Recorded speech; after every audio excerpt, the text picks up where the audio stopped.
May mga gabi na hinding-hindi mo malilimutan. Hindi dahil sa saya, kundi dahil sa sakit. Isang sakit na tumatagos hanggang sa buto na bumabasag sa lahat ng pinaniniwalaan mo. Ang gabi ng ika-65 kaarawan ko ay isa sa mga gabing iyon. Ang gabing iyon. Ang gabing binaliwala ako ng sarili kong pamilya. Ang gabing ipinaramdam sa akin ng sarili kong anak na ako ay isang multo na lang sa sarili kong pamamahay. Isipin ninyo ito. Ang mesa. Napakaganda. Inilatag ko ang pinakamahusay na mantel, ang mga plato na minana ko pa sa aking ina. Ang mga kubyertos, kumikinang, nagluto ako ng lahat ng paborito nila. Ang amoy ng kare-kare na may espesyal na bagong, ang pansit na laging hinahanap-hanap ng aking nag-iisang anak na si Marco. Ang lechon kawali na malutong ang balat. Naglaan ako ng 3 linggo para sa gabing iyon. 3 linggo ng pagpaplano ng pananabik. Ang bawat upuan, may pangalan. Ang pangalan ng aking anak na si Marco, ang kanyang asawa, si Isabel, ang aking mga apo, si Miguel at si Sofia, ang aking kapatid, lahat sila. Pero lumipas ang 6:00, sumapit ang 7:00, walang dumating, walang tawag, walang text. Ang tanging naririnig ko lang ay ang tibok ng aking puso at ang katahimikan. Isang nakabibinging katahimikan, at doon ko ginawa ang isang bagay na pinagsisihan ko. Binuksan ko ang aking Facebook at nakita ko sila. Lahat sila. Nakangiti, masaya. Nasa isang malaking barko, isang cruise. Ang caption ay isinulat ng aking manugang, si Isabel. Living our best life. Habang ako ay naghihintay, nag-iisa. Sa gitna ng handaan na para dapat sa kanila. Sa mismong araw ng aking kaarawan, ang hiya, hindi ko maipaliwanag. Hindi ito yung hiya na dahil sa pagkakamali mo. Ito yung hiya na ipinaramdam sa'yo ng mga taong pinakamamahal mo. Ang hiya na nagsasabing, wala kang halaga, na ikaw ay isang abala, isang bagay na kailangang iwasan at talikuran. Ang kanilang ginawa ay isang malinaw na mensahe. Isang sampal sa aking pagkatao. Sila ay isang buong pamilya na hindi ako kasama. Isang pamilya na pinili nilang buuin. Nang wala ako, walang utang na loob. Iyan ang salitang paulit-ulit na tumatakbo sa isip ko. Walang utang na loob. Habang pinagmamasdan ko ang mga litrato nila, ang kanilang mga ngiti, bumalik sa akin ang lahat. Lahat ng sakripisyo. Ako ang naging ilaw ng tahanan, at ako rin ang naging haligi nito. Nang pumanaw ang aking asawa, si Marco ay bata pa lamang. Nag-iisa kong itinaguyod ang lahat. 2 ang trabaho ko, isang guro sa umaga, isang mananahi sa gabi. Ang mga kamay kong ito, pagod sa pagtuturo at kalyo sa karayom, pero hindi ako tumigil, para sa kanya, para sa kinabukasan niya. Ibinenta ko ang mga alahas na pamana sa akin para lang makapagtapos siya sa isang magandang unibersidad. Ang bawat sentimo na kinikita ko, sa kanya napupunta. Hindi ako bumili ng bagong damit para sa sarili ko sa loob ng maraming taon. Ang kaligayahan ko ay ang makita siyang masaya at matagumpay. Nang ikasal siya kay Isabel, sino ang sumagot sa malaking bahagi ng kanilang kasal? Ako. Nang bumili sila ng kanilang unang bahay, sino ang nagbigay ng paunang bayad na nagkakahalaga ng daan-daang libong piso? Ako. Ginawa ko ang lahat ng iyon dahil iyon ang ginagawa ng isang ina. Nagbibigay ka ng walang hinihintay na kapalit. Pero habang tumatagal, unti-unti, nagbago ang lahat. Nagsimula sa maliliit na bagay. Mga tawag na hindi nasasagot. Mga plano na laging nakakansela sa huling sandali. Laging may dahilan si Isabel. Pagod po si Marco, Mama. May sakit po ang mga bata. Baka po maabala lang kayo. Hindi ko namalayan na unti-unti na pala nila akong tinutulak palayo. Ginawa nila akong isang anino sa kanilang perpektong buhay. Isang matandang babae na tatawagan lang tuwing Pasko para humingi ng pamasko. Isang obligasyon. Para sa kanila, ako ay isang ingay na lang sa paligid. Isang taong nandyan lang. Walang pakialam kung ano ang nararamdaman ko. Walang pakialam sa mga sakripisyo ko. Hanggang sa dumating ang araw na nagpasya silang tuluyan na akong burahin. Ang kaarawan ko, ang naging hudyat ng kanilang tagumpay. Sa gabing iyon, habang nililigpit ko ang mga pagkaing hindi nagalaw, habang pinupunasan ko ang aking mga luha, may nangako ako sa aking sarili. Tapos na ang pagiging biktima. Tapos na ang pagiging tahimik. Umalis ako sa bahay na iyon kinabukasan nang dalalang ang aking pitaka. Akala nila, iniwan nila ang isang talunang matanda. Isang kawawang lola na walang kalaban-laban. Pero hindi nila alam ang lahat. Hindi nila alam na ang yumaong asawa ko ay nag-iwan sa akin ng isang lihim. Isang lihim na yaman. Isang mana na nagkakahalaga ng milyon-milyong piso. Nakatago sa isang trust fund na ako lang ang nakakaalam. Protektado ng isang huling habilin na hindi nila kailanman nakita. Ang maliit na lola na ipinahiya nila, ang matandang ina na tinalikuran nila, siya pala ang may hawak ng alas. Ang kanilang kinabukasan, ang lahat ng ari-arian na ipinundar namin ng asawa ko, ay nakasalalay pa rin sa aking pirma. At habang iniisip ko ito, isang katok sa pinto ang nagpabago ng lahat. Isang estranghero, isang lalaking may dalang isang sekreto, isang katotohanan na mas malaki at mas masakit pa kaysa sa aking inaakala. Isang katotohanan na hindi lang tungkol sa pagtataksil, kundi tungkol sa isang kasinungalingan na siyang pundasyon ng kanilang buong pamilya. Ang kawawang lola na tinatapak-tapakan nila, siya na ngayon ang magiging mangangaso. Ako na ang may hawak ng baraha.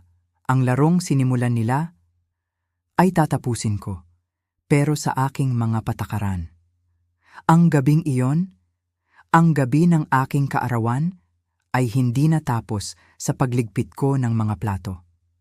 Sa katotohanan, doon pa lamang ito nagsisimula. Ang katahimikan na naiwan sa aking bahay matapos kong iligpit ang lahat ng bakas ng isang handaan na hindi nangyari ay mas malakas pa sa anumang ingay. Bawat platong ibinabalik ko sa lalagyan ay parang isang tanong. Bawat kubyertos na aking pinupunasan ay parang isang paninisi. Habang nakatayo ako sa gitna ng aking malinis na kusina, ang tanging naiwan na lang ay ang amoy ng pagkaing lumamig at ang sakit na parang yelong unti-unting kumakalat sa aking dibdib. Hindi ako natulog ng gabing iyon. Paano ka naman makakatulog kung ang isipan mo ay isang malawak na karagatan ng mga alaala at bawat alon ay nagdadala ng mga piraso ng isang palaisipan na ngayon mo palang nakikitang nabubuo? Nakahiga ako sa aking kama, nakatitig sa kisame na parang isang blangkong telon kung saan sunod-sunod na ipinapalabas ang mga eksena mula sa nakalipas na 5 taon. Noon, ang mga alaalang ito ay mga hiwa-hiwalay na pangyayari lamang. Mga simpleng aberya, mga hindi pagkakaunawaan. Ngunit ngayon, sa liwanag ng kalupitan ng aking kaarawan, ang bawat isa ay nagiging isang piraso ng isang masalimuot at nakakatakot na larawan. Ang unang alaala na bumalik sa akin ay ang ika-4 na kaarawan ng aking apo, si Miguel. Tandang-tanda ko pa ang aking pananabik. Bumili ako ng isang malaking laruang truck, ang paborito niya, at maaga akong nag-ayos. Nang dumating ako sa venue, isang sikat na fast food chain, sinalubong ako ni Isabel sa may pinto. Ang kanyang ngiti, napakatamis, pero may kakaiba. Sabi niya sa akin, sa malambing na boses, "Naku, Mama Elena, pasensya na po. Hindi po ba nasabi ni Marco? Kinailangan po naming ilipat bukas ang party. Nagkaroon po kasi ng biglaang emergency." Naniwala ako. Siyempre, naniwala ako. Sino ba namang hindi maniniwala sa isang manugang na puno ng pag-aalala ang mukha? Ngunit habang ako'y papalayo na, may narinig ako. Isang pamilyar na tunog. Ang malakas na tawanan ng mga bata. At sa siwang ng salamin ng pinto, nakita ko sila. Mga lobo, maraming lobo, at mga batang naghahabulan. Tumigil ako. Nakinig. At doon, narinig ko ang boses ng aking apo na si Miguel. Sumisigaw sa tuwa. Ang puso ko parang piniga. Tinawagan ko si Marco pag-uwi at sa kanyang boses narinig ko ang tunay na pagkalito. "Bukas po? Hindi po ma. Ngayon po talaga ang party. Baka po nagkamali lang ng sabi si Isabel." Akala ko noon, simpleng pagkakamali lang. Isang miscommunication, sabi nga nila. Ngayon, alam ko na. Iyon ang unang hakbang, ang unang pagsubok kung gaano kadali akong paikutin. Sunod na naglaro sa aking isipan ang unang araw ni Sofia sa kindergarten. 3 beses kong tinanong si Isabel kung anong oras para makasama ako, para makuhanan ko ng litrato ang aking apo sa mahalagang araw na iyon. Ang sagot niya, "Naku, Mama, sobrang aga po, mga 7:00 ng umaga, baka po masyadong maaga para sa inyo." Pero nagpumilit ako. Para sa aking apo, walang masyadong maaga. Nagising ako ng 5:00, naghanda at dumating sa eskwelahan bago mag 7:00. Ngunit wala sila. Naghintay ako. At nang makita ko ang guro, tinanong ko kung nasaan na si Sofia. Ang sagot ng guro, "Ay, kanina pa po siya rito, ma'am. 8:30 po ang normal na pasok. Maaga po siyang inihatid." Hindi ko nakita ang pagpasok niya sa kanyang silid-aralan. Hindi ko nakita ang kanyang kaway habang nagpapaalam. Ang maliit na sandaling iyon, ninakaw sa akin. At ang pinakamasakit sa lahat, ang Pasko, ang Noche Buena. Isang tradisyon sa aming pamilya na hindi kailanman nabali. 2 araw bago magpasko, tumawag si Isabel. Ang kanyang boses, puno ng pekeng pag-aalala. "Mama, pasensya na po talaga. Sobrang stressed po kasi si Marco sa trabaho. Nakiusap po siya kung pwede tayong mag-Noche Buena na tayo-tayo lang muna. Yung immediate family lang po." Sino ako para tumanggi sa kapakanan ng aking anak? Pumayag ako. Kaya sa gabi ng Pasko, habang ang buong mundo ay nagdiriwang, ako ay mag-isa. Nag-init ako ng tirang pagkain at nanood ng mga lumang pelikula. Kinabukasan, nalaman ko ang totoo mula sa aking kapatid na si Lorna. Nagkaroon sila ng isang malaking salu-salo. 20 tao. Mga kaibigan ni Marco mula kolehiyo, mga kapitbahay. Lahat nandoon, maliban sa akin. Bawat alaala ay parang isang pako na ibinabaon sa aking puso. Hindi ito mga aksidente. Hindi ito kapabayaan. Ito ay isang plano, isang sistematiko at kalkuladong plano para unti-unti akong alisin sa kanilang buhay. Bakit? Iyon ang tanong na bumabagabag sa akin. Bakit niya ito ginagawa? Si Isabel, laging siya ang may hawak ng telepono. Laging siya ang nag-aayos ng schedule. Laging siya ang may dahilan. Naalala ko kung paano niya ako niyayakap sa mga okasyon. Ang yakap niya, medyo matagal, na parang kinakaawaan ako, na parang ako ay isang marupok na matanda na kailangan ng aliw. Naalala ko kung paano niya pinuputol ang usapan namin ng mga apo ko. Kapag nagkukwento ako, bigla niyang tatawagin ang mga bata. "Miguel, Sofia, ipakita niyo kay Daddy ang bago ninyong laruan. Pagod na si Lola Elena." Pagod? Kailan ako napagod para sa mga apo ko? At si Marco, ang aking mabait na anak, paano niya hinayaang mangyari ito? Napagtanto ko, hindi niya ito nakita. Si Isabel ay mahusay, napakahusay. Ang kanyang mga salita ay parang laso na dahan-dahang ipinapatak sa isipan ng aking anak. Pagod na si Mama. Baka nakakaabala na tayo sa kanya. Hindi na siya bumabata. Mga salitang nagtanim ng pag-aalala at distansya. Ang pagmamahal ni Marco sa akin ay ginamit niyang sandata laban sa akin. Ang sakit ay unti-unting napalitan ng galit. Isang galit na hindi ko pa naramdaman sa buong buhay ko. Hindi ito galit na sumisigaw. Ito ay isang malamig at tahimik na galit. Ang galit ng isang ina na nakitang niloloko ang kanyang anak. Ang galit ng isang lola na ipinagkakait sa kanyang mga apo. Ang galit ng isang babae na ang dangal ay tinapakan. Sa pagitan ng dilim at ng unang sinag ng araw, isang desisyon ang nabuo sa aking puso. Hindi ako mananatiling isang anino. Hindi ako papayag na burahin nila ako. Kung ito ay isang laro na sinimulan ni Isabel, sisiguraduhin kong ako ang magtatapos nito. Hindi na ako ang kawawang ina na naghihintay sa wala. Simula sa araw na ito, ako na ang maghahanap ng mga sagot. At hindi ako titigil hanggat hindi ko nababawi ang pamilyang ninakaw sa akin. Ang bawat piraso ng kasinungalingan na kanilang binuo. Isa-isa kong wawasakin. Lumipas ang 1 linggo. 1 linggo ng nakabibinging katahimikan. Walang tawag ng paghingi ng tawad mula kay Marco. Walang peking mensahe ng pag-aalala mula kay Isabel. Ang kanilang pagbabalik mula sa cruise ay naging parang isang sikreto, na para bang ang kanilang pag-alis ay hindi kailanman nangyari.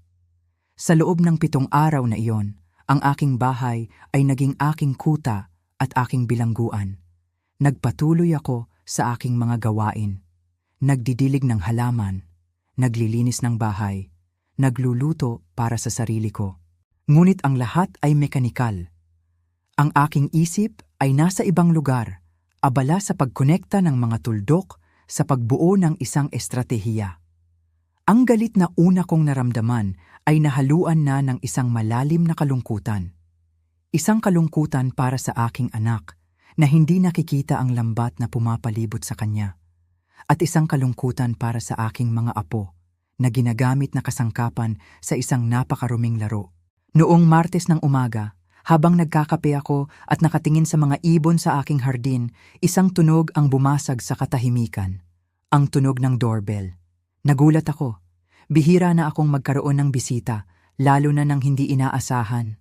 Sa simula, binalak kong huwag itong pansinin. Baka ahente lang ng kung ano-ano o mga nangangaral.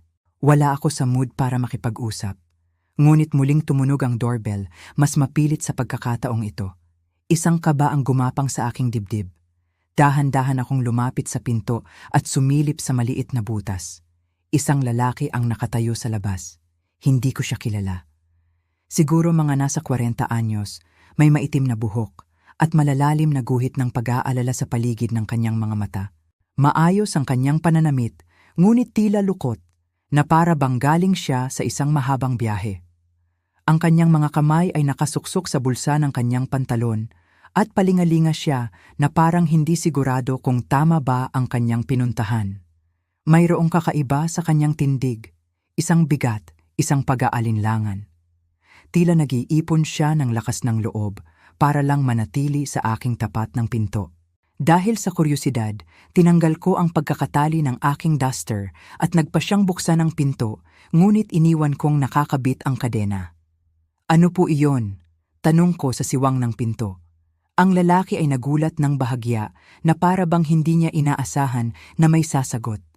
Tumingin siya sa akin at sa kanyang mga mata, nakita ko ang isang halo ng takot at determinasyon. Kayo po ba si Mrs. Patterson? Tanong niya.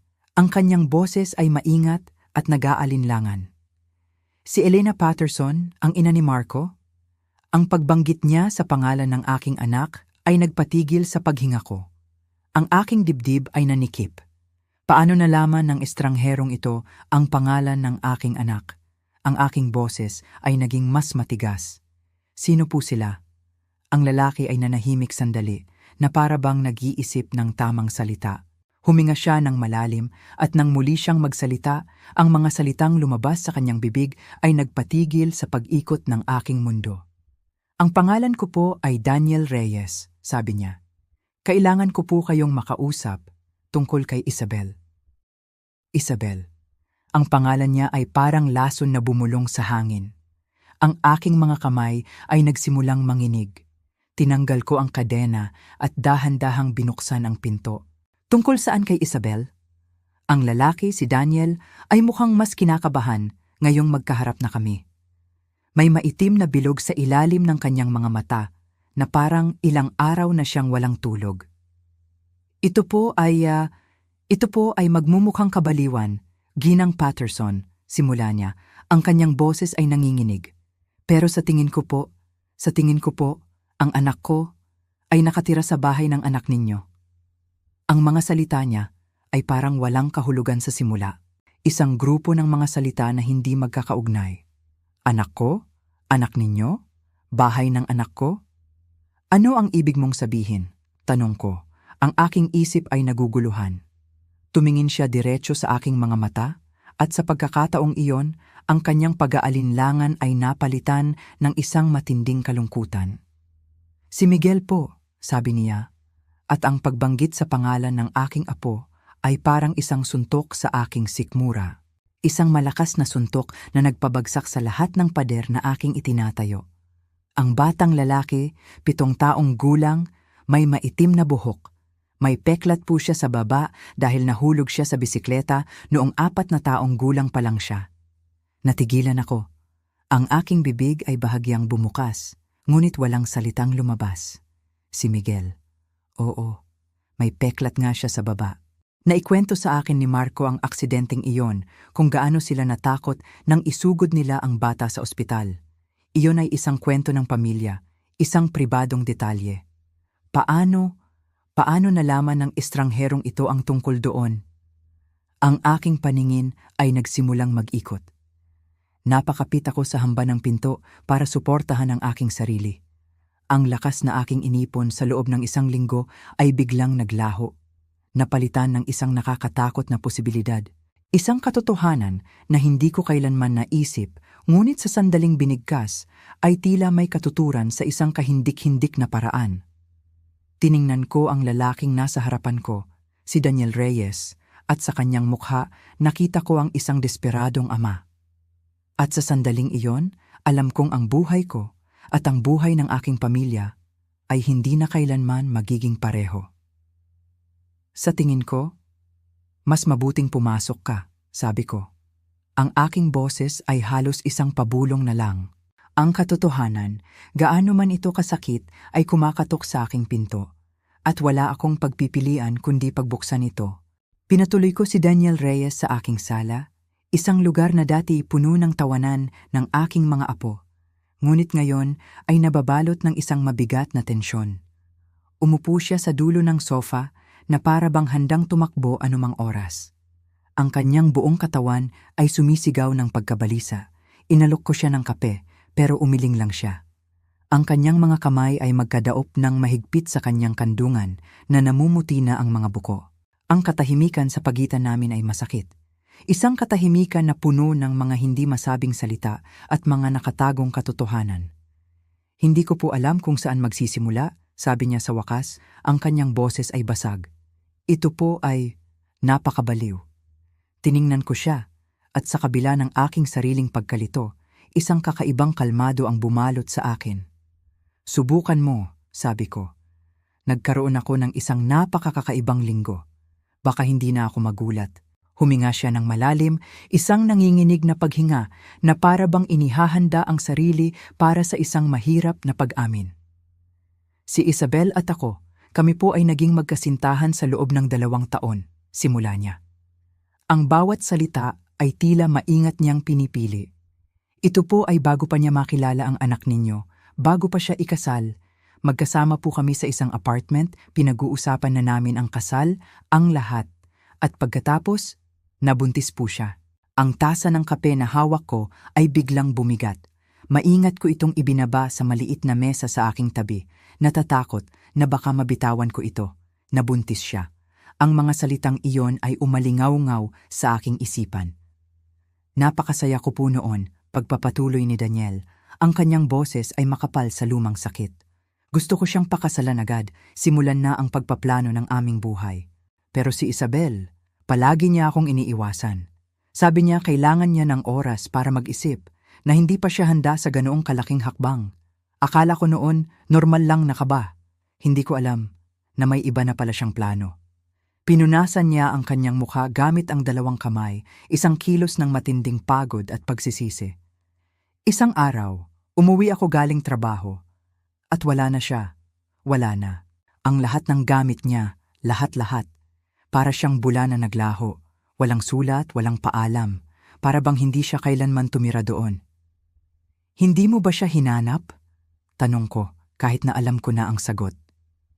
Siyempre po, hinanap ko siya. Sabi niya, may bahid ng pait sa kanyang boses. Sa loob ng maraming buwan, nag-file ako ng missing person report. Umarkila ako ng private investigator. Nag-post ako sa lahat ng social media na alam ko. Wala, para siyang kinain ng lupa. Sa huli, sinabi na lang sa akin ng investigador na sumuko na ako. May mga tao raw talagang ayaw nang magpahanap. Ang tiyan ko ay nagsimulang kumulo. Isang masamang pakiramdam ang gumapang sa aking buong katawan. Ano ang kinalaman nito kay Miguel? 3 buwan na po ang nakalipas, sabi niya. Ang kanyang boses ay bahagyang tumaas, na para bang ang alaala ay sariwa pa rin. Nasa isang conference po ako sa Cebu. Naglalakad-lakad lang ako sa downtown habang tanghalian at nakita ko sila. Si Isabel at isang batang lalaki na kamukhang kamukha ko noong bata ako.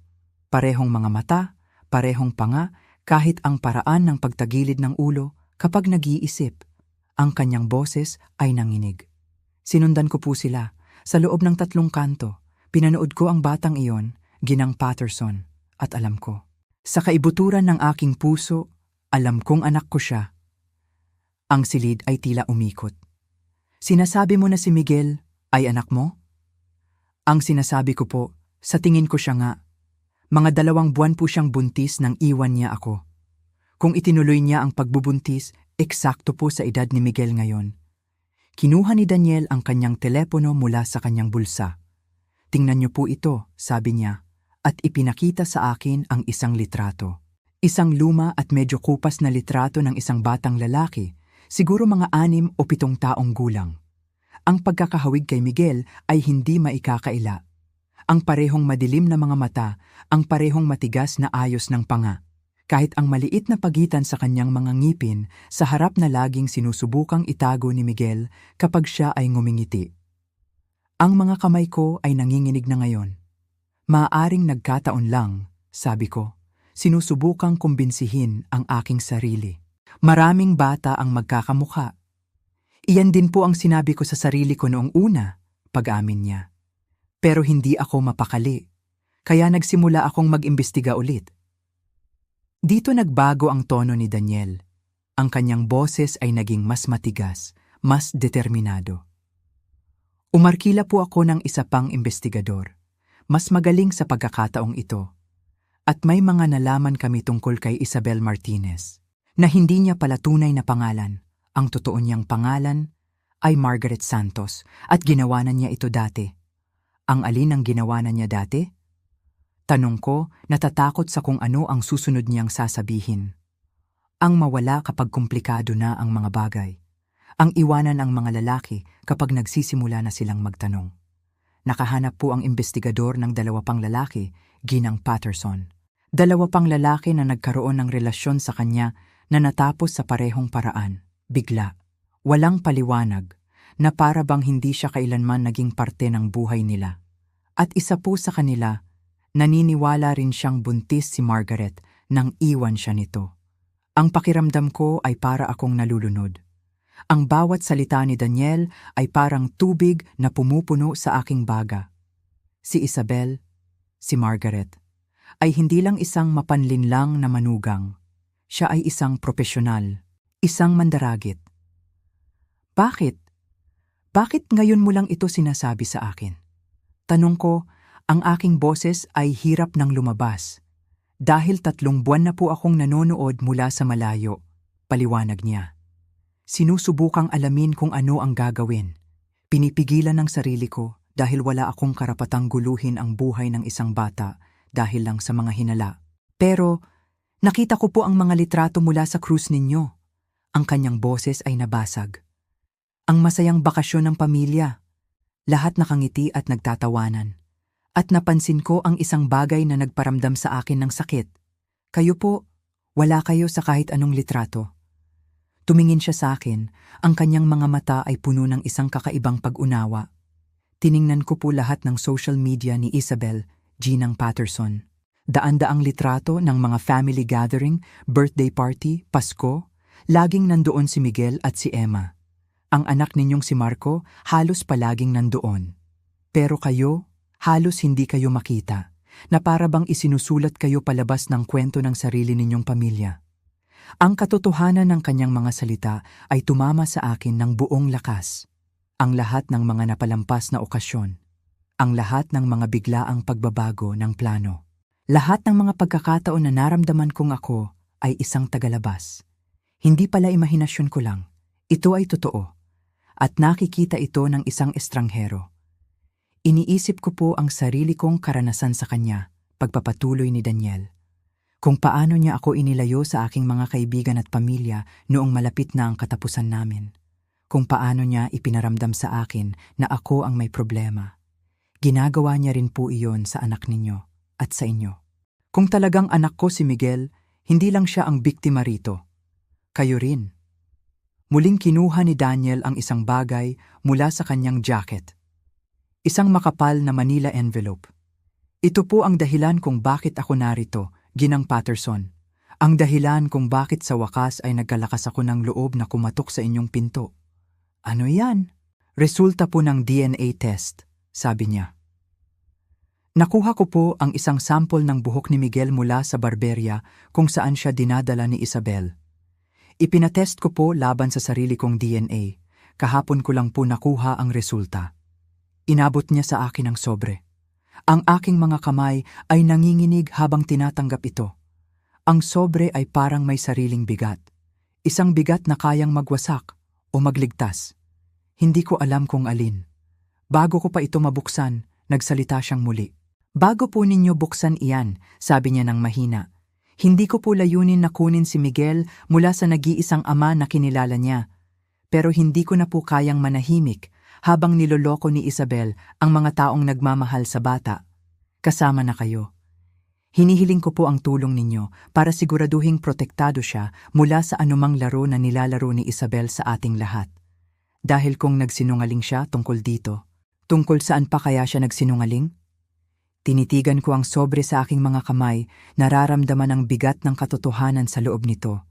Sa labas, narinig ko ang tawanan ng mga batang naglalaro. Mga normal na tunog ng isang normal na hapon. Ngunit ang buhay ko ay matagal nang hindi normal. Ayoko lang aminin. Ginang Patterson, sabi ni Daniel, ang kanyang boses ay malumanay. Handa na po ba kayong malaman ang katotohanan? Inisip ko ang lahat, ang aking kaarawan, ang aking mga apo, ang aking anak, ang lahat ng kasinungalingan. Oo, sabi ko, at pinunit ang sobre. Ang mga resulta ay nakasulat sa isang malamig at walang awang lengguwahe. Mga numero, mga porsyento, mga salitang teknikal na halos hindi ko maintindihan. Ngunit isang linya ang malinaw na malinaw. Isang linya na tumatak sa aking isipan na parang markang bakal. Probability of paternity, 99.7%. 79.7. Paulit-ulit kong binasa ang mga numerong iyon, umaasa na baka magbago, na baka nagkamali lang ako ng basa. Ngunit hindi. Ang mga numero ay hindi nagsisinungaling. Si Miguel, ang aking apo, ang batang lalaking pinanood kong lumaki, tinuruang magtali ng sapatos, binasahan ng mga kwento bago matulog, ay hindi kadugo ng aking anak. Si Marco, ang aking mabait, mapagmahal at mapagtiwalang anak. Pinalaki niya ang anak ng ibang lalaki sa loob ng 7 taon na walang kamalay-malay. Ang bigat ng katotohanang iyon ay parang isang malaking bato na dumagan sa aking puso. Patawad po, mahinang sabi ni Daniel. Nakaupo pa rin siya sa aking sofa, pinagmamasdan ang aking reaksyon. Alam ko po na ito ay napakasakit. Maingat kong ibinaba ang mga papel sa mesa. Ang aking mga kamay ay ayaw tumigil sa panginginig. Kailan mo pa ito nalaman? Nang sigurado? Kahapon lang po, sagot niya, pero matagal ko na pong pinaghihinalaan. Ang galit ay dumating pagkatapos ng pagkabigla. Isang nag-aalab na galit, hindi para kay Daniel. Siya ay biktima rin, tulad naming lahat. Ang galit ko ay para kay Isabel, kay Margaret, para sa laki ng kanyang panlilinlang. Sa kalupitan nito, hindi lang siya nagsinungaling tungkol sa pagiging ama ni Miguel. Binuo niya ang kanyang buong kasal sa kasinungalingang iyon. Ginamit niya ang isang inosenteng bata bilang pundasyon para sa isang buhay na wala siyang karapatang angkinin. Ginapos niya si Marco, sabi ko, ang mga salita ay lumabas na may pait. Nabuntis siya sa anak ng ibang lalaki at ginamit niya ang bata para makakuha ng isang matatag na asawa. Mukha na nga pong ganoon. Pagsang-ayon ni Daniel, ang kanyang ekspresyon ay madilim. Sakto po ang timeline. Iniwan niya ako noong 2 buwan siyang buntis, nagsisimula pa lang lumaki ang tiyan niya. Kung kumilos siya ng mabilis, nakahanap agad ng iba, madali niyang makukumbinsi ang sinuman na kulang sa buwan ng bata. Bumalik sa aking alaala ang pagsilang ni Miguel. Ang pananabik sa boses ni Marco nang tumawag siya para sabihing naglelabor na si Isabel. Maaga po siyang lumabas ng 3 linggo, naalala kong sinabi niya noon. Nag-alala si Marco pero sinabi ng doktor na ayos lang ang lahat. Siyempre, ayos lang ang lahat dahil hindi naman talaga kulang sa buwan si Miguel. Sakto siya sa timeline ni Daniel, hindi kay Marco. Ang mga piraso ng palaisipan ay isa-isang nahuhulog sa kanilang mga lugar, bumubuo ng isang nakapandidiring larawan. Ang mabilis na pag-iibigan nila ni Marco, ang madali ang engagement, ang kasal na nangyari 6 na buwan lang matapos silang magkakilala. Akala ko noon, romantiko. Ngayon, napagtanto ko, ito ay kalkulado. Kailangan niya ng ama para kay Miguel bago ito isilang, sabi ko. Isang taong matatag, isang taong hindi magtatanong ng masyadong maraming detalye. Isang taong mapagtiwala, dagdag ni Daniel. Isang taong hindi kailanman hihingi ng paternity test dahil hindi iyon sasagi sa kanyang isipan. Iyon si Marco, ang aking anak na palaging tapat, na hindi kayang gumawa ng panlilinlang kaya hindi niya ito nakikita sa iba. Ginamit ni Isabel ang kanyang kabutihan laban sa kanya. Mayroon pa po, sabi ni Daniel, at mayroon sa kanyang tono na nagpakaba sa akin. May iba pa pong nalaman ang investigador ko tungkol kay Margaret. Mga bagay na maaaring magpaliwanag kung bakit niya kayo pilit na inilalayo sa pamilya. Anong mga bagay? Inilabas ni Daniel ang isang folder at iniabot sa akin. Sa loob nito ay mga litrato, dokumento, mga kopya ng mga opisyal na talaan. Ang tunay niyang pangalan ay Margaret Santos. 34 na taong gulang siya, hindi 31 tulad ng sinabi niya sa anak ninyo. Lumaki siya sa ampunan. Walang pamilya, walang tunay na koneksyon. Tinitigan ko ang isang litrato mula sa isang high school yearbook. Si Isabel nga, pero mas bata, mas matigas ang itsura. Mayroong determinasyon sa kanyang mga mata na hindi ko pa nakita sa babaeng pinakasalan ng aking anak. 2 beses na po siyang ikinasal dati, pagpapatuloy ni Daniel. 1 beses sa isang lalaking nagngangalang Robert Kim sa Cebu. 1 beses sa isang James Fletcher sa Davao. Parehong natapos ang kasal sa loob ng 2 taon. At sa parehong pagkakataon, nakakuha siya ng malaking alimony settlement, daan-daang libong piso. Ginawa na niya ito dati, bulong ko. Ang pattern ay palaging pareho. Makakahanap siya ng isang lalaking may pera o katatagan, kikilos ng mabilis para itali ito, at pagkatapos ay unti-unti niya itong ilalayo sa kanyang mga kaibigan, sa kanyang pamilya, kahit sino na maaaring makakita sa kanyang tunay na kulay. Inisip ko ang mga kaibigan ni Marco mula kolehiyo na unti-unting nawala matapos silang ikasal. Inisip ko kung paano siya naging mas dependent kay Isabel para sa lahat. Inilalayo kanya, sabi ni Daniel, ang kanyang ekspresyon ay seryoso. Dahil ikaw ang pinakamalaking banta sa kanyang kontrol. Ang mga ina, may mga bagay silang nakikita na hindi nakikita ng iba. Nagtatanong sila. Naaalala nila ang mga detalye mula sa nakaraan. Kailangan kanyang alisin sa eksena, Ginang Patterson. Hindi lang ilayo, kundi tuluyang burahin. Kaya niya sinabutahe ang iyong kaarawan. Kailangan niyang maging irrelevant ka bago ka maging delikado. Ang kalupitan ng lahat ng ito ay nagpahirap sa aking paghinga. Pero bakit? Kung nakuha na niya si Marco, kung naniniwala na itong anak niya si Miguel, bakit pa niya kailangang gawin ang lahat ng ito sa akin? Dahil isa kang saksi sa timeline, sagot ni Daniel, na para bang nabasa niya ang aking isipan. Naaalala mo kung kailan sila nagkakilala, kung kailan siya nabuntis, kung kailan isinilang si Miguel. Kung sakaling magsimula kang magtanong at ikumpara ang mga petsa, baka matuklasan mo ang katotohanan. Tumayo ako, naglakad-lakad patungo sa bintana. Ang batang lalaking tinuruan kong magbisikleta ay hindi ko pala tunay na apo.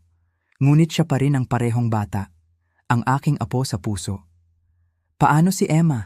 Tanong ko, kinakatakutan ang sagot. Sa pagkakaalam ko po, si Emma ay tunay na anak ni Marco. Ipinanganak 2 taon matapos si Miguel. Pero, nag-atubili si Daniel. Ano? Ang pagsilang po ni Emma, maaaring kalkulado rin, sabi niya ng mahina. Isang paraan para masigurado na hindi kailanman kukwestiyonin ni Marco ang pagiging ama niya kay Miguel. Kung mabibigyan niya si Marco ng isang tunay na anak, mas lalong hindi niya pagdududahan na sa kanya rin si Miguel, at mas lalong magpapatibay sa kanilang relasyon. Nasuklam ako. Ang bawat aspeto ng buhay ng aking anak ay isang malaking manipulasyon. Ginamit niya ang mga bata, mga inosenteng bata, bilang mga kasangkapan. Tiningnan ko si Daniel.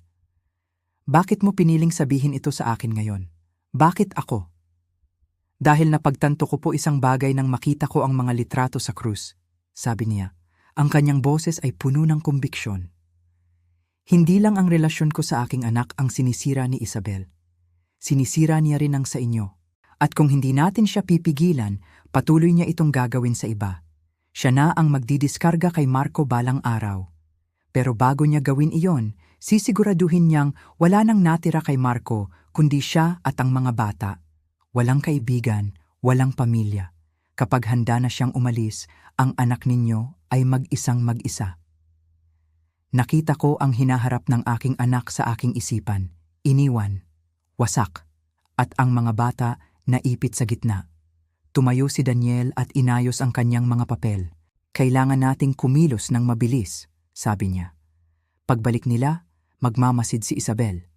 Kung makita niyang nagiging problema ka ulit, gagawa siya ng paraan. Kung kikilos tayo, ngayon na. Matapos siyang umalis, naiwan akong nakaupo sa aking sala, hawak ang mga resulta ng DNA, ang ebidensyang hindi mapapasubalian. Sa labas, papalubog na ang araw. Ngunit sa unang pagkakataon sa loob ng maraming buwan, ang katahimikan sa aking bahay ay hindi na nararamdamang hungkag. Ito ay ang katahimikan bago ang isang bagyo. Si Margaret Santos ay nagkamali ng kalaban. Akala niya, kaya niya akong burahin. Ngunit hindi pa ako nawawala. At ngayong alam ko na ang kanyang tunay na pagkatao, hindi ako aalis kahit saan. Oras na para bawiin ang aking pamilya. Ang bigat ng mga dokumento sa aking mga kamay, ang mga resulta ng DNA, ang mga kopya ng marriage certificate ni Margaret Santos, ang detalyadong ulat ng investigador, ay hindi lamang bigat ng papel. Ito ay bigat ng katotohanan. Isang katotohanan na kayang magwasak ng isang pamilya, ngunit ito rin ang tanging bagay na maaaring magligtas dito.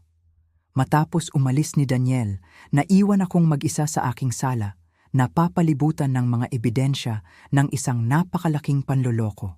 Ang unang bugso ng galit at pagkabigla ay humupa na, at napalitan ito ng isang malamig at matalas na kalinawan. Wala na ang mga luha. Wala na ang pakiramdam ng pagiging kaawa-awa.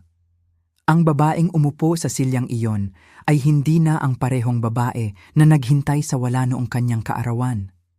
Ang babaeng iyon ay wala na. Ang pumalit sa kanya ay isang ina, isang lola, na handang gawin ang lahat para protektahan ang kanyang pamilya. Kahit na ang ibig sabihin nito ay kailangan niyang wasakin muna ang ilusyon na bumabalot dito. 2 araw akong hindi lumabas ng bahay. Ang aking telepono ay nakapatay.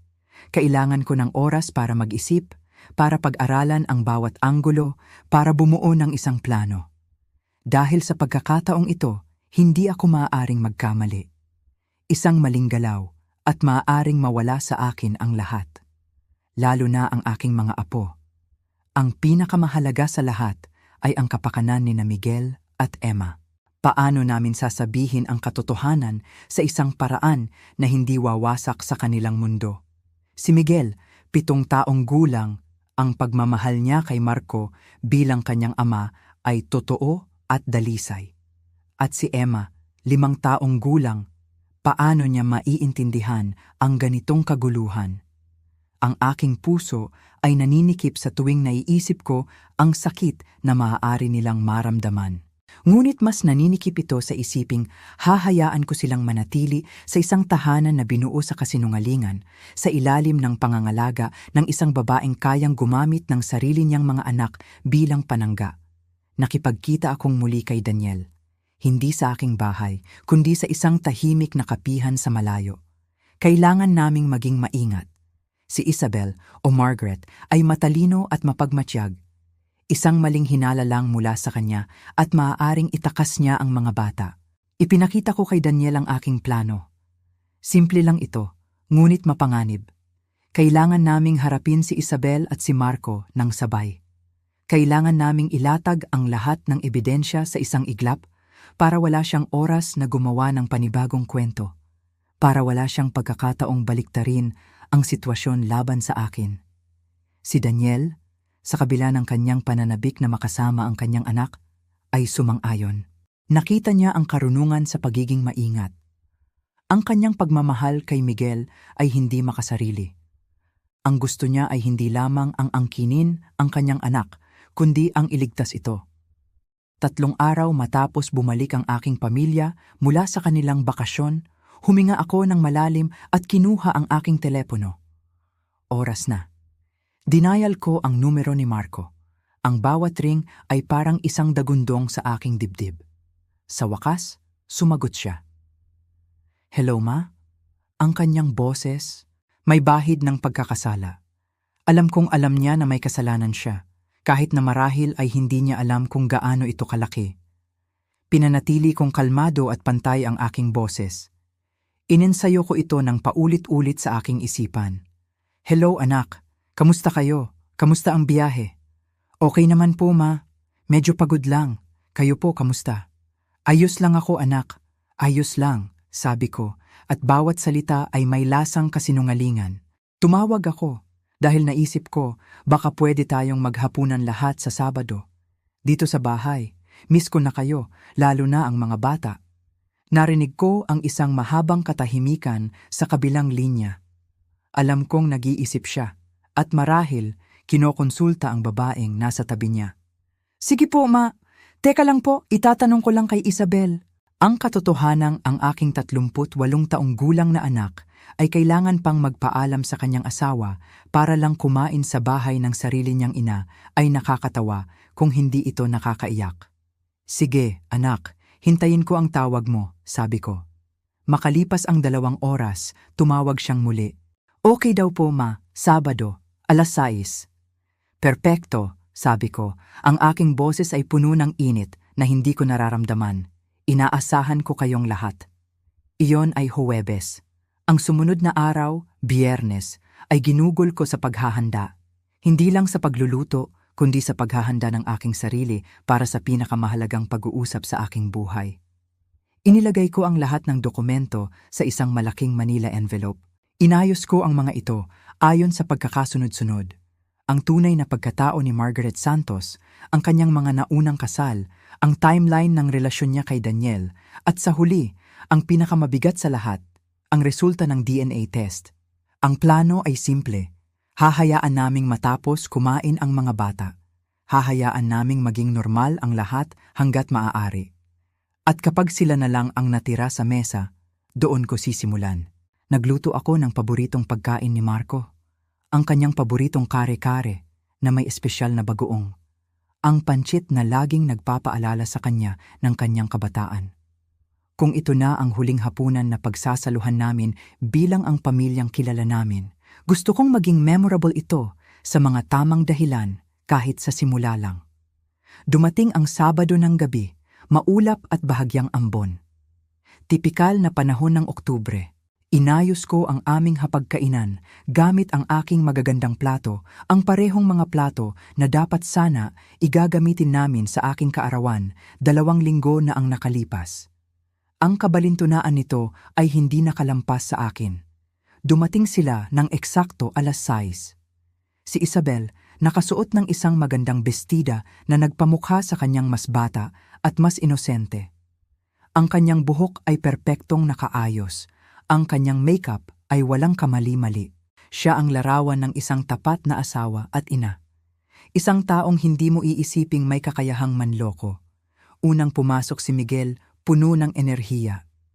Lola Elena, natuto po akong lumangoy sa cruise. Gusto niyo pong makita?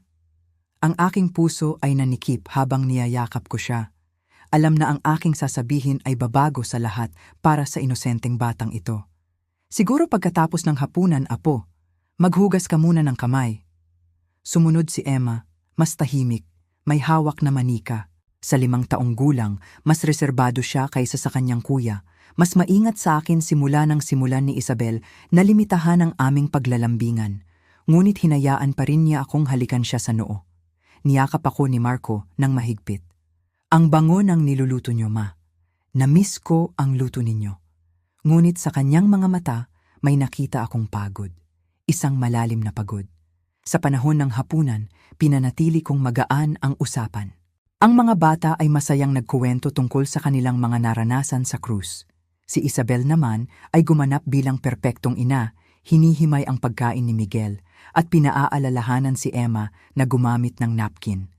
Napakahusay niya sa pag-arte, mapagmahal, maalaga, kapanipaniwala. Ngunit ngayon, may mga bagay na akong napapansin na hindi ko nakikita dati. Kung paano niya pinuputol ang kwento ni Miguel nang magsimula itong sabihin na namiss niya ako. Kung paano niya inililihis ang atensyon ni Emma nang magtanong ito kung bakit hindi ako kasama sa biyahe. Kung paano niya banayad na kinokontrol ang bawat interaksyon.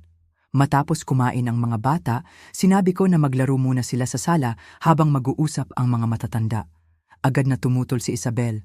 Ay, kailangan na po sigurong umuwi. May pasok po sila bukas? Sandali lang ito, sabi ko ng may diin. At sa tingin ko, ang sasabihin ko ay maaaring makaapekto ng malaki sa kanilang routine. May kumislap sa mukha ni Isabel. Sa isang segundo lang, ngunit nahuli ko ito. Takot. Nang ang mga bata ay nasa kabilang silid na, bumalik ako sa hapagkainan. Ang Manila envelope ay nakapatong sa tabi ng aking tasa ng kape, parang isang bombang naghihintay na sumabog. So ma? Sabi ni Marco, habang inaabot ang kamay ni Isabel. Ano po ang gusto ninyong pag-usapan? Huminga ako ng malalim. Ito na, oras na para sa katotohanan. Ang katahimikan na bumalot sa aming hapagkainan matapos umalis ang mga bata ay mabigat. Kakaiba. Hindi ito ang komportabling katahimikan ng isang pamilya na busog at kontento. Ito ay ang katahimikan bago ang isang malakas na bagyo. Ang hangin ay tila huminto sa pag-ihip at bawat tunog mula sa labas, ang tahol ng aso, ang pagdaan ng isang sasakyan, ay tila napakalakas. Si Marco, na nakahawak pa rin sa kamay ni Isabel, ay tumingin sa akin nang may pagtataka. Ano po yun, ma? Mukha po kayong seryoso. Kinuha ko ang aking tasa ng kape. Ang aking mga kamay, sa kabila ng aking determinasyon, ay bahagyang nanginginig. Huminga ako ng malalim, pinapakalma ang aking sarili. Gusto kong pag-usapan natin ang tungkol sa katapatan, simula ko, ang aking boses ay pantay at sinadyang walang emosyon. Tungkol sa pamilya, at tungkol sa kahalagahan ng pag-alam kung sino talaga tayo. Ang ngiti ni Isabel ay bahagyang nanigas. Medyo malalim po yata iyan para sa isang usapan pagkatapos ng hapunan, Mama Elena, sabi niya. Ang kanyang tawa ay pilit. Talaga ba? Sagot ko. Sa tingin ko, hindi. Sa tingin ko, ito na ang tamang panahon. Dahan-dahan kong kinuha ang Manila envelope. Naramdaman ko ang paninigas ng kanilang mga katawan. Ang kanilang mga mata ay nakatuon sa sobre na parabang ito ay isang ahas. Anak, sabi ko, nakatingin diretso kay Marco. May mga bagay kang dapat malaman, mga bagay na matagal nang itinago sa'yo. Ma, ano po ba ang nasa loob niyan? Tanong ni Marco, ang kanyang boses ay may halong pag-aalala at inis. Ang katotohanan, sabi ko. Binuksan ko ang envelope at inilabas ang unang papel, ang resulta ng DNA test. Inilapag ko ito sa gitna ng mesa, sa pagitan naming tatlo. Ang mga salita at numero ay nakaharap sa kanila. Ang katahimikan na sumunod ay nakabibingi. Si Marco ay nakatitig sa papel na parabang ito ay isang bagay mula sa ibang planeta. Si Isabel naman ay nanigas. Ang kanyang mukha ay naging isang blangkong maskara, maingat na itinatago ang anumang emosyon. Isang paternity test? Ang boses ni Marco ay halos isang pabulong. Bakit? Paano? Ang test na iyan, sabi ko ng marahan, na parabang nakikipag-usap sa isang bata, ay nagpapakita na ikaw ay hindi ang biological father ni Miguel. Ang bawat salita ay parang isang martilyo na pumupukpok sa pundasyon ng kanilang mundo. Mayroong 99.7% na posibilidad na ang kanyang ama ay ibang lalaki, isang lalaking nagngangalang Daniel Reyes. Biglang tumayo si Isabel. Ang kanyang silya ay gumawa ng isang malakas na kaluskos sa sahig. Kababaliwan ito, Mama Elena. Hindi ko alam kung anong masamang laro ang nilalaro ninyo, pero umupo ka, Margaret. Ang paggamit ko sa kanyang tunay na pangalan ay parang isang malakas na sampal. Natigilan siya, napaurong. Ang kanyang mukha ay biglang namutla na parang papel. Nakita ko ang gulat at ang takot sa kanyang mga mata. Si Marco ay napatingin sa aming dalawa. Ang kanyang ekspresyon ay puno ng pagkalito at papalaking takot. Margaret, anong nangyayari? Hindi ko pinansin ang tanong niya. Isa-isa kong inilabas ang iba pang mga dokumento mula sa sobre. Ang ulat ng investigador, ang mga kopya ng kanyang mga naunang marriage certificate, ang detalyadong timeline. Inilatag ko ang mga ito sa mesa na parang mga baraha sa isang laro ng poker. Ang tunay na pangalan ng asawa mo ay Margaret Santos. Pagpapatuloy ko, ang aking boses ay walang awa. 2 beses na siyang ikinasal dati at mayroon siyang history ng panloloko. Naging karelasyon niya si Daniel Reyes bago ka pa niya makilala, Marco. Iniwan niya si Daniel noong buntis na siya sa anak nito at naghanap siya ng bagong ama para sa kanyang dinadala. Hindi totoo iyan, sigaw ni Isabel, ngunit ang kanyang boses ay nanginginig na. Tumingin siya kay Marco, ang kanyang mga mata ay puno ng desperasyon. Marco, huwag kang maniwala sa kanya. Ang nanay mo, malinaw na may problema siya sa pag-iisip. Ngunit huli na, ang mga buto ng pagdududa ay naitanim na. 7 buwan matapos kayong magkakilala, isinilang si Miguel. Patuloy ko, hindi pinapansin ang kanyang mga pagtanggi. Akala mo, kulang siya sa buwan. Ngunit hindi. Isinilang siya eksakto sa timeline ng relasyon ni Margaret kay Daniel. Dinampot ni Marco ang resulta ng DNA test. Ang kanyang mga kamay ay nanginginig ng husto. Pinanood ko ang kanyang mukha habang binabasa niya ito. Pinanood ko ang pagkawala ng kulay sa kanyang mga pisngi habang ang katotohanan ng mga numero ay dahan-dahang tumatagos sa kanyang isipan. Hindi ito maaaring maging totoo, bulong niya. Paulit-ulit. Si Daniel Reyes, hinahanap niya ang kanyang anak sa loob ng 7 taon, sabi ko. Natagpuan kanya 3 buwan na ang nakalipas at pinanood kanya mula sa malayo, sinusubukang alamin kung ano ang tamang gawin. Lumapit siya sa akin dahil nakita niya kung ano ang ginagawa ni Margaret sa ating pamilya. Ang parehong taktika ng pag-isolate na ginamit niya sa kanya. Si Margaret ay paatras na ngayon, papalayo sa mesa. Ang kanyang perpektong postura ay tuluyan ng gumuho. Marco, pakiusap, huwag mo siyang hayaang lasunin ang isip mo laban sa akin. Isipin mo ang buhay natin, ang pamilya natin. Ang pamilya natin? Ang boses ni Marco ay basag, puno ng sakit. Ang pamilya natin na binuo sa isang kasinungalingan? Ang anak natin na hindi pala natin anak? Anak mo pa rin siya sa lahat ng paraan na mahalaga, sigaw ni Margaret. Ikaw ang nagpalaki sa kanya, mahal mo siya.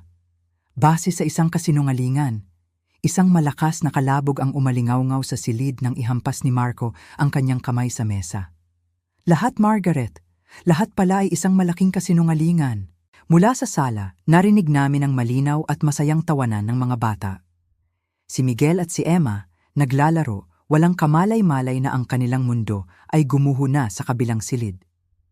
Mayroon pa, sabi ko ng mahina, at itinulak ang mga record ng kanyang mga naunang kasal palapit kay Marco. Ginawa na niya ito dati.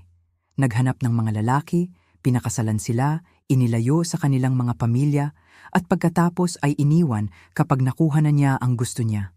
Hindi ka ang unang biktima niya, Marco. Ikaw lang ang pinakamatagumpay. Tinitigan ni Marco ang mga dokumento. Ang kanyang paghinga ay mababaw at mabilis. Ang krus, sabi niya bigla, ang kanyang mga mata ay nanlilisik. Ang kaarawan ni Mama. Hindi iyon nagkataon lang, hindi ba? Si Margaret ay hindi nagsalita. Ang kanyang katahimikan ay isang malakas na pag-amin. Sinadya mo iyon, sabi ni Marco, ang kanyang boses ay puno ng pait. Sinigurado mong mag-isa si Mama sa kaarawan niya habang tayo ay nagsasaya. Gusto mo siyang saktan. Gusto kong protektahan ang pamilya natin, depensa ni Margaret. Mula saan? Mula sa nanay ko, ang babaeng nagpalaki sa akin at hindi kailanman nanakit ng kahit sino. Mula sa isang taong malapit ng matuklasan ang katotohanan, sabi ko ng mahina. Iyon ang dahilan ng lahat ng ito, Marco. Ang mga napalampas na okasyon, ang mga biglaang pagbabago ng plano, ang unti-unting paglayo mo sa iyong mga kaibigan at pamilya. Kinailangan kanyang ihiwalay ng tuluyan bago ka magsimulang magtanong ng mga bagay na hindi niya kayang sagutin. Tumingala si Marco sa kanyang asawa, ang babaeng hindi pala ang inaakala niya. Mayroon bang naging totoo? Minahal mo ba ako? Kahit kaunti? O naging convenient lang ako para sa iyo?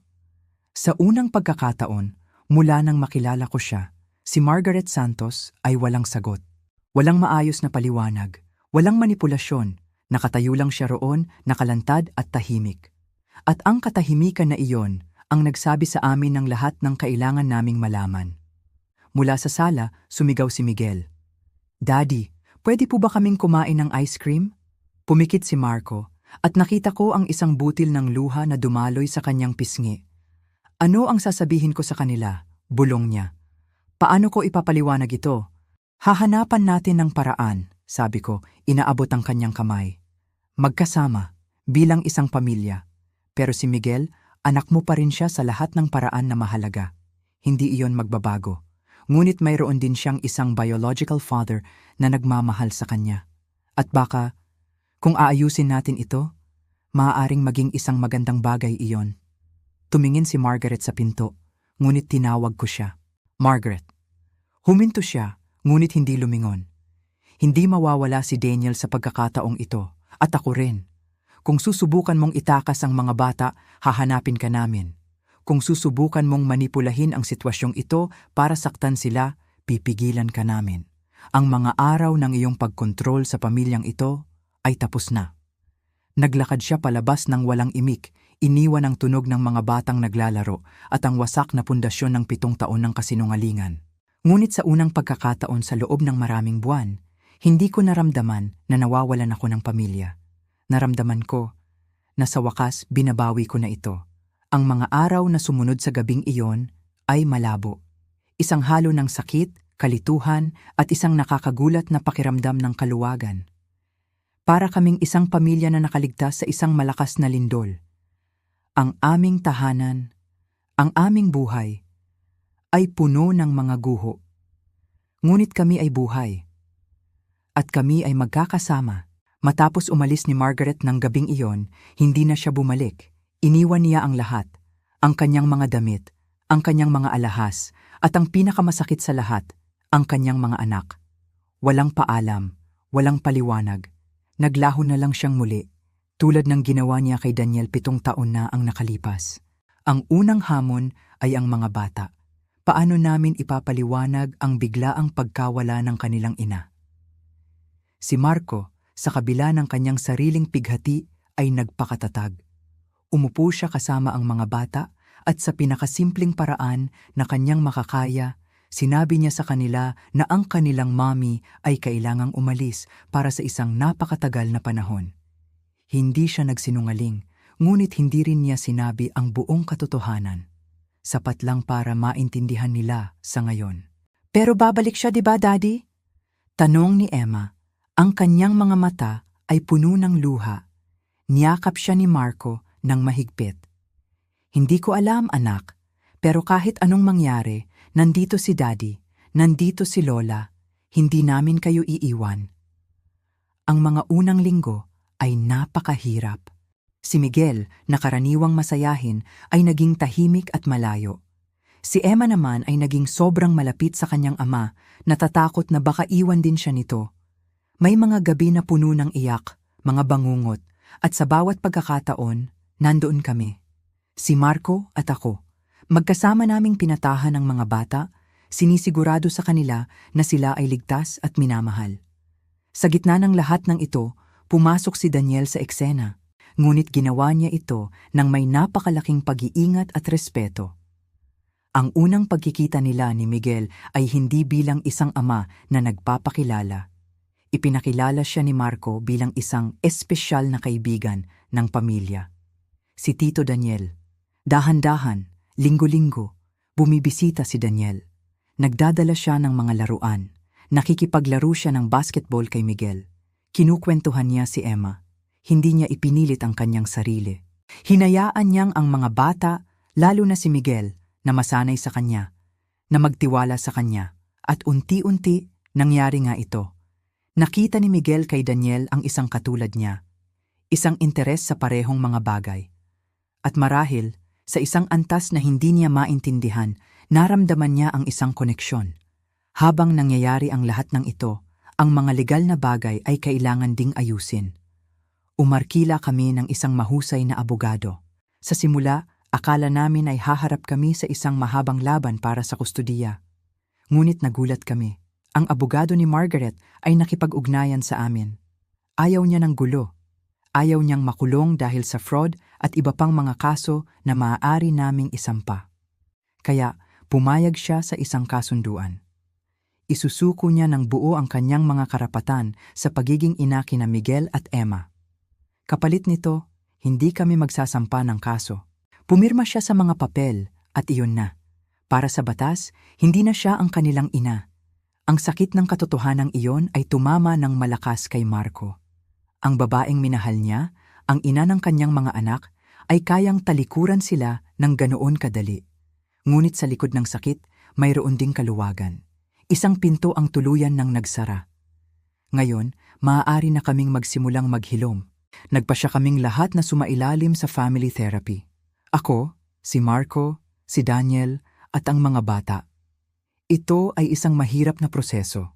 Maraming masasakit na damdamin ang lumabas. Ang galit ni Marco sa panloloko. Ang aking sariling pagsisisi kung bakit hindi ko ito nakita ng mas maaga. Ang takot ng mga bata. Ngunit sa tulong ng isang propesyonal, natutunan naming pag-usapan ang mga ito. Natutunan naming makinig sa isa't isa. At ang pinakamahalaga, natutunan namin kung paano sabihin ang katotohanan kay Miguel. Dumating ang araw na iyon, makalipas ang halos 4 na buwan. Sa opisina ng therapist, kaming tatlong matatanda, ako, si Marco, at si Daniel, ay umupo kasama si Miguel. Doon, sa isang ligtas na lugar, ipinaliwanag namin sa kanya na minsan ang mga pamilya ay nabubuo sa iba't ibang paraan, na ang pagmamahal ang pinakamahalaga sa lahat. Ipinaliwanag ni Marco na siya ang kanyang daddy sa puso ang nagpalaki sa kanya at hindi iyon magbabago. At pagkatapos, ipinaliwanag ni Daniel na siya naman ang kanyang daddy sa dugo. Na dahil sa kanya kaya siya nandito sa mundo at mahal na mahal din siya nito. Walang mga luhang pumatak mula kay Miguel. Nakikinig lang siya ng mabuti. At pagkatapos ng mahabang katahimikan, tumingin siya sa aming tatlo at nagtanong, "So, 2 po ang daddy ko?" "Oo, anak," sabi ni Marco. "Swerte mo, di ba?" Isang maliit na ngiti ang sumilay sa labi ni Miguel. "Mas marami po akong regalo sa Pasko." Sa simpleng sagot na iyon, gumaan ang pakiramdam naming lahat. Ang mga bata, sa kanilang angking katatagan, ay mas madaling nakakatanggap ng mga bagay-bagay kaysa sa inaakala natin. Ang mahalaga sa kanila ay ang pagmamahal at seguridad. At iyon, kaya naming ibigay. Ang proseso ng pagbangon ay hindi mabilis. May mga araw na mahirap pa rin. Ngunit sa bawat araw na lumilipas, ang mga sugat ay unti-unting naghihilom. Si Marco ay unti-unting bumabalik sa dati niyang sarili, mas matatag at mas matalino na ngayon. Si Daniel ay dahan-dahang natututo kung paano maging isang ama. At ako, natagpuan ko ang isang bagong layunin, ang maging pundasyon ng bagong pamilyang ito. Isang pamilyang hindi perpekto, isang pamilyang nabuo mula sa mga guho. Ngunit ito ay totoo, at ito ay amin.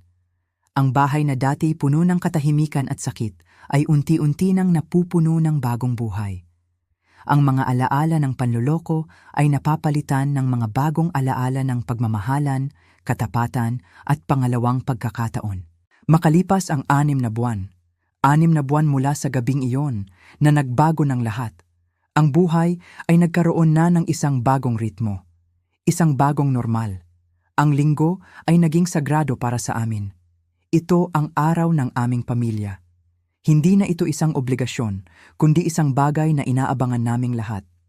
Isang hapon ng linggo, habang naghahanda ako ng hapunan, narinig ko ang pagbukas ng pinto sa harap at ang masayang sigaw ni Miguel.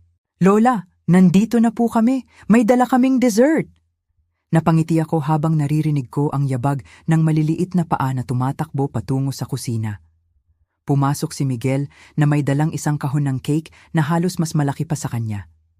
Sa likod niya ay si Emma, mas maingat sa kanyang mga hakbang, may dalang isang maliit na bungkos ng mga bulaklak na daisy. "Para po sa inyo," sabi niya ng may hiya, iniabot ang mga bulaklak. Sabi po ni Daddy, paborito niyo ang kulay dilaw. Lumuhod ako para tanggapin ang mga bulaklak at niyakap siya ng mahigpit. Isang yakap na hindi na niya iniiwasan. "Napakaganda nito, Apo. Salamat." Lumitaw si Marco sa may pinto. Mas malusog ang itsura kaysa dati.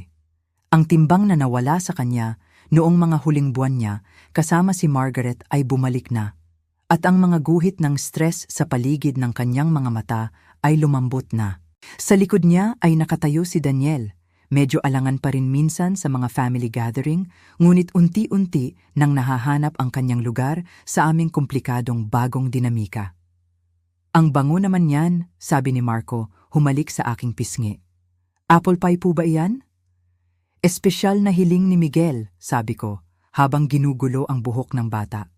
"Kasama ng paborito mong manok na may herbs." Nagliwanag ang mga mata ni Miguel. "Opo, paborito ko rin po iyan, tulad ni Daddy." Ang natural na paraan ng pagtawag niya sa dalawang lalaki na Daddy ay medyo nakakapanibago pa rin sa pandinig minsan, ngunit ang mga bata ay nakaangkop na sa kanilang pinalawak na pamilya. Tinatawag niya si Marco na Daddy at si Daniel na Daddy Dave.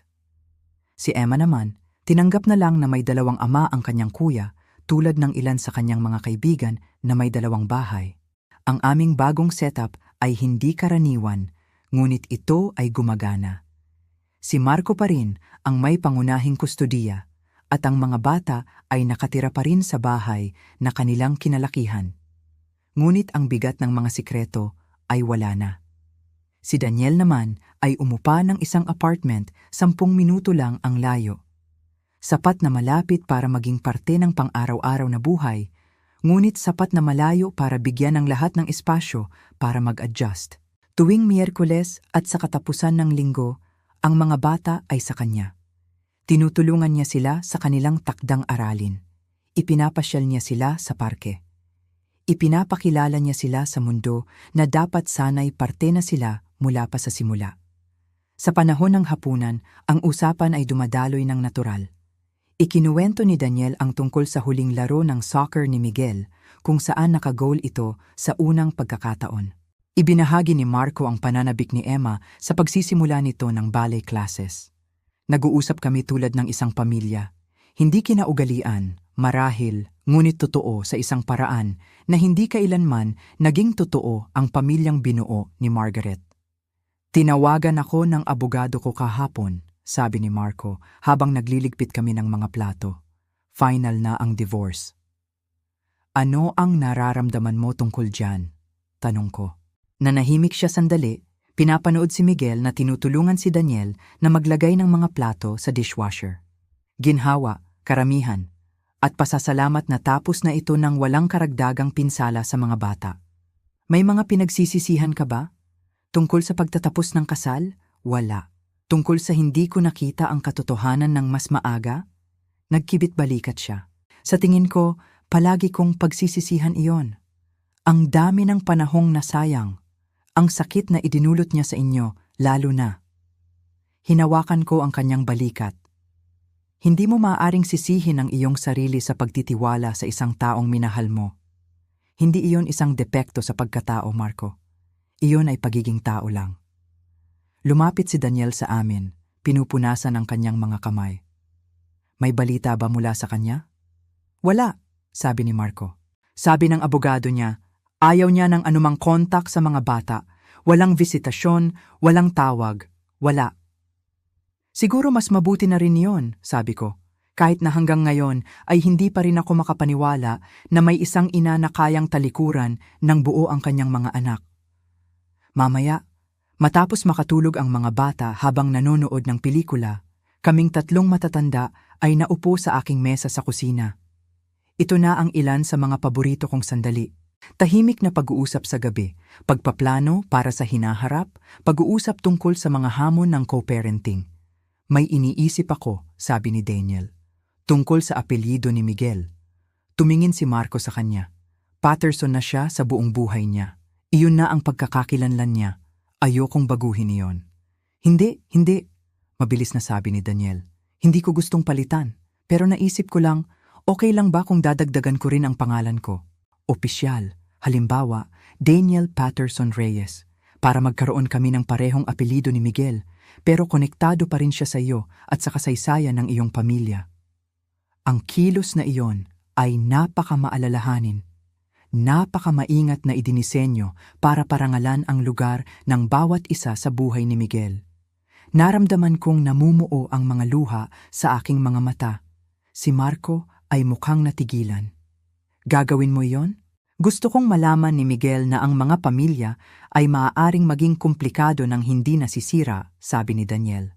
Gusto kong maintindihan niya na ang pagmamahal ay hindi nangangahulugan ng pagpili ng panig. Inabot ni Marco ang kanyang kamay at nakipagkamay kay Daniel. Sa tingin ko, perpekto iyon. Habang pauwi na sila, hinila ko si Daniel sa isang tabi. Salamat, sabi ko ng mahina. Para saan po? Sa pagligtas sa aking pamilya. Sa pagkakaroon ng lakas ng loob na sabihin sa akin ang katotohanan. Nanahimik sandali si Daniel. Pinapanood si Miguel na kinukuha ang kanyang backpack. Alam niyo po ba kung ano ang napagtanto ko noong araw na kumatok ako sa inyo? Hindi lang ang anak ko ang nawawala sa akin. Kayo rin, nawawalan kayo ng pamilya. Unti-unti niya tayong lahat inilalayo sa isa't isa. Pero pinigilan natin siya. Oo, pinigilan natin siya, sabi ko. Ngumiti siya. At sa unang pagkakataon mula nang makilala ko siya, ang kanyang ngiti ay umabot sa kanyang mga mata. At tingnan niyo po kung ano ang nabuo natin. Tumingin ako sa paligid ng aking bahay, ang mga drawing ng mga bata na nakadikit sa ref, ang mga larawan ng pamilya na kasama na ngayon si Daniel. Hindi ito ang pamilyang inakala ko, ngunit ito ay mas mahusay, ito ay totoo. Matapos umalis ng lahat, si Marco, si Daniel at ang aking dalawang pinakamamahal na apo, naiwan akong muli sa katahimikan ng aking tahanan. Ngunit ngayon, ang katahimikan ay iba na. Hindi na ito ang malamig at hungkag na katahimikan ng pag-iisa na halos dumurog sa akin 6 na buwan na ang nakalipas. Ito ay isang mainit at payapang katahimikan, na puno ng mga umalingaw-ngaw na tawanan, ng mga masasayang alaala ng katatapos lang na hapunan. Ito ang katahimikan na kasunod ng isang masayang pagtitipon. Isang katahimikan na may pangako ng muling pagkikita. Umupo ako sa aking paboritong silya sa sala, may hawak na isang tasa ng maligamgam na tsaa. Sa labas, ang gabi ay malalim na. Ngunit sa loob ng aking bahay at sa loob ng aking puso, nararamdaman ko ang isang liwanag na matagal nang nawala. Habang nakaupo ako roon, hindi ko maiwasang balikan ang lahat ng nangyari. 6 na buwan. 6 na buwan lang ang nakalipas mula sa gabing iyon ng aking ika-65 kaarawan. Ang gabing inakala kong katapusan na ng lahat. Ang gabing naramdaman kong ako ay isang multo, isang bagay na ibinasura at kinalimutan. Ang sakit ng gabing iyon. Nararamdaman ko pa rin ito paminsan-minsan.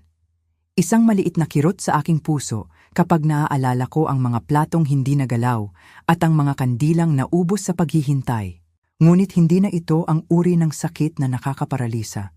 Ito na ngayon ay isang paalala. Isang peklat na nagsasabi ng isang kwento ng katatagan, isang kwento ng pagbangon. Ito ang peklat na nagpapaalala sa akin kung gaano kami katibay ngayon. Sino ang mag-aakala na ang pinakamasakit na araw sa aking buhay ay magiging simula rin pala ng pinakatotoo at pinakamasayang kabanata nito. Kung hindi dahil sa kalupitan ni Margaret, marahil ay hanggang ngayon nabubuhay pa rin kami sa isang malaking kasinungalingan. Marahil ay hanggang ngayon, unti-unti pa rin niya akong itutulak palayo hanggang sa tuluyan na akong maging isang estranghero sa sarili kong pamilya. Marahil ay hindi kailanman malalaman ni Daniel na mayroon siyang isang napakagandang anak. At si Miguel, hindi niya kailanman makikilala ang kalahati ng kanyang pagkatao. At si Marco, mananatili siyang bilanggo sa isang relasyong binuo sa panloloko, unti-unting nilalason ang kanyang isipan at inilalayo sa lahat ng nagmamahal sa kanya. Minsan, sa mga pinakamadilim na sandali pala natin natatagpuan ang pinakamaliwanag na ilaw. Ang kanyang ginawang panloloko, ang kanyang masamang balak, ay parang isang malakas na lindol na yumanig sa aming pundasyon. Ngunit sa pagguho ng lumang istruktura, nabigyan kami ng pagkakataong magtayo ng bago. Isang bagay na mas matibay.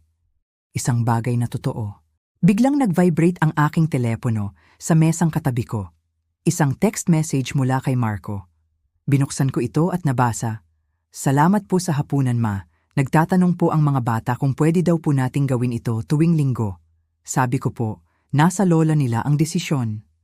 Napangiti ako. Ang aking mga daliri ay mabilis na nag-type ng sagot. Ang bawat linggo ay perpekto. Ito ang ginagawa ng mga pamilya. Ang kanyang tugon ay dumating kaagad. "Opo, Ma, ito ang ginagawa ng mga tunay na pamilya." Ang mga salitang iyon, tunay na pamilya, ay tumagos sa aking puso.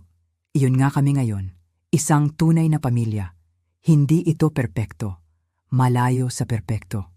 Kami ay isang magulo at komplikadong grupo ng mga tao na pinagbuklod ng dugo, ng pagkakataon at higit sa lahat ng pagpili.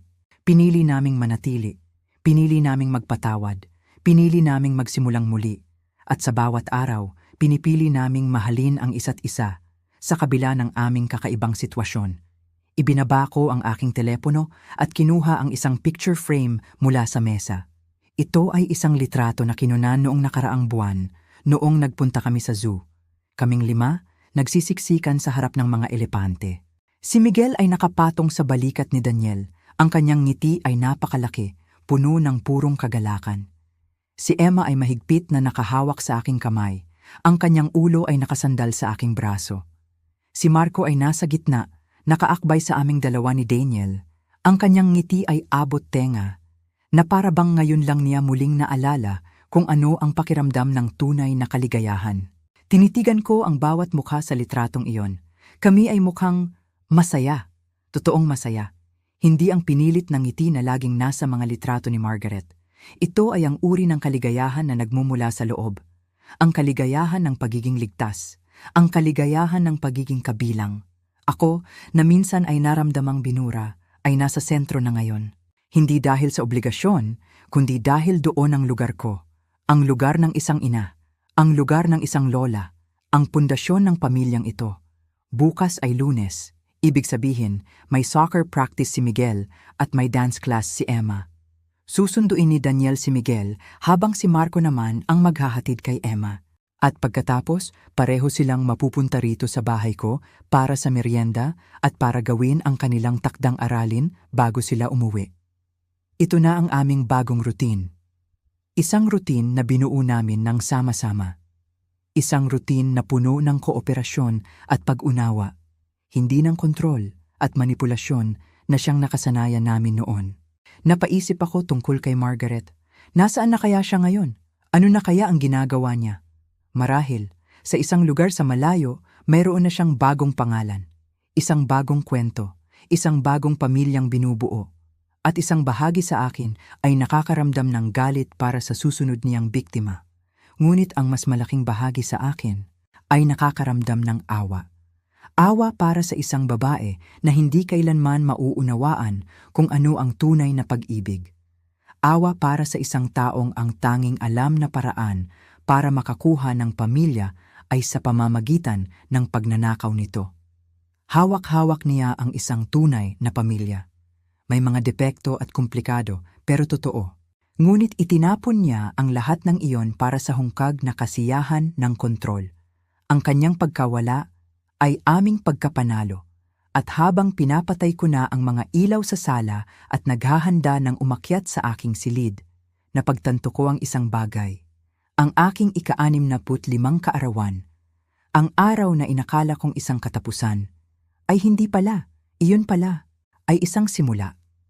ang simula ng isang bagong kabanata kung saan ang pagmamahal ay walang kondisyon, kung saan ang katotohanan ay mas mahalaga kaysa sa itsura, at kung saan ang pagiging isang lola ay nangangahulugang handa kang protektahan ang iyong mga apo mula sa sinumang gagamit sa kanila bilang sandata, kahit pa ito ay ang sarili nilang ina.